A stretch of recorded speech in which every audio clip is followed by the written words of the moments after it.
Hi friends, நீங்கள் நம்ம the magical revolution of reincarnated princess and the genius young lady season 1 episode number 1 தான் இன்னைக்குள்ள வீடியோல பார்க்க போகிறோம். இந்த ஒரு அனிமேவை பார்த்தோன்னு நல்லா இல்லை அப்படின்னு சொல்லிட்டு முடிவு பண்ணிடாதீங்க. கொஞ்சம் பொறுமையாக வாட்ச் பண்ணீங்க அப்படின்னா கண்டிப்பாக உங்களுக்கு இந்த அனிமே பிடிக்கும். சரி, ஓகே, வளவலன்னு பேசாமல் இன்னைக்கு பார்க்க போகிற எபிசோட் நம்பர் 1 ஸ்ட்ரைட்டாக போயிடலாம்.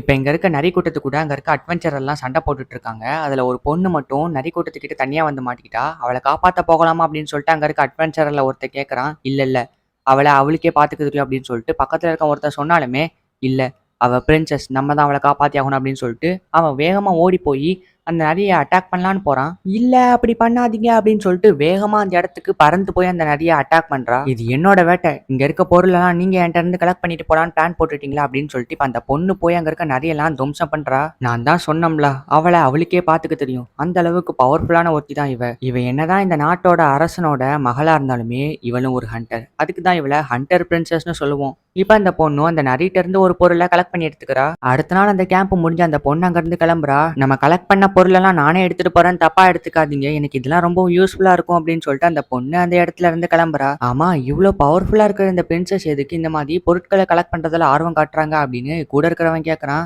ஆமா, நீ சொல்றது கூட சரிதான், இவங்க ரொம்பவும் பவர்ஃபுல், ஆனா இவங்களால மேஜிக்கை யூஸ் பண்ணவே முடியாது அப்படின்னு அந்த அட்வென்ச்சரர் சொல்றான். இந்த இடத்துல இந்த அனிமியோட டைட்டில் போடுறாங்க. இந்த பிரின்சஸோட பேர் ஆனிஸ் அவங்களோட வேட்டையை முடிச்சுட்டு வீட்டுக்கு வராங்க.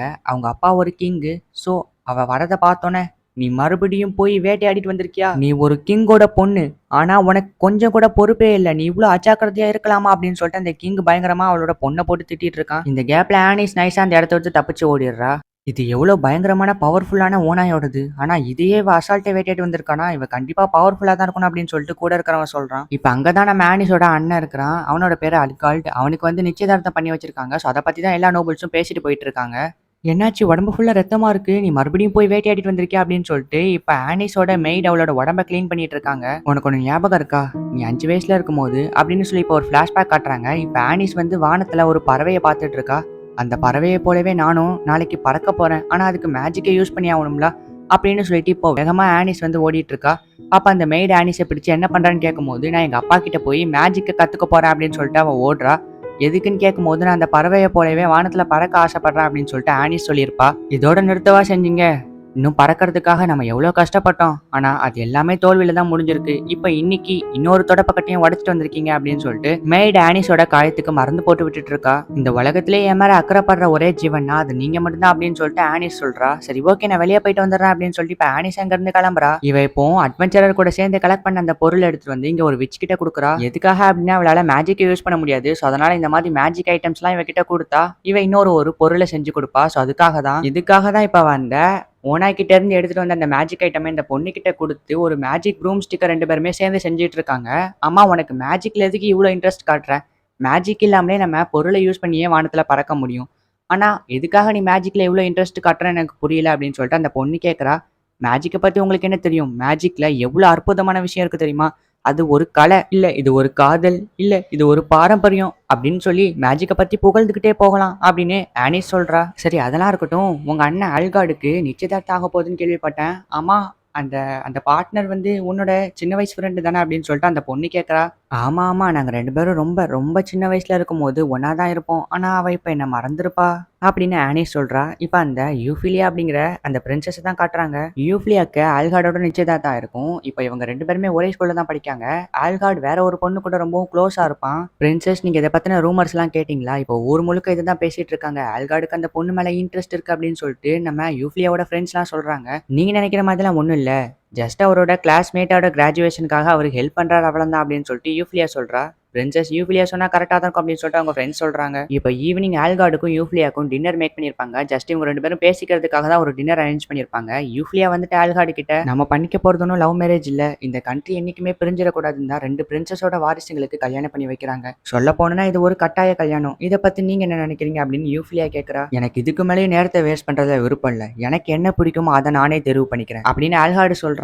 இவர் ஒருவேளை லைனியை தான் சொல்றானோ அப்படின்னு சொல்லிட்டு யூஃபிலியா யோசிச்சுட்டு இருக்கா. ஆனா இப்ப யோசிக்கிறதுக்கும் முடிவை மாத்துறதுக்கும் டைம் இல்ல, இந்த கல்யாணம் அவ்வளவுதான், இது நம்மளோட முடிவு, இது நம்மளோட விதி, இதை நம்ம ஏத்துக்கிட்டு தான் ஆகணும் அப்படின்னு சொல்லிட்டு யூஃபிலியா சொல்றா. எதை ஏத்துக்க சொல்ற, நம்மளுக்கு என்ன பிடிக்குதோ அதை தான் ஏத்துக்கணும், வாழ போறதுன்னு அவங்கள நம்ம தான், அதனால நம்மளுக்கு என்ன பிடிக்குதோ அதை நாம தான் ஏத்துக்கணும். நம்ம தான் முடிவு பண்ணணும் அப்படின்னு ஆல்காட் அந்த இடத்த விட்டு கிளம்புறான். போற வழியில ஆனிஸும் அவளோட மெய்டும் வந்திருக்காங்க.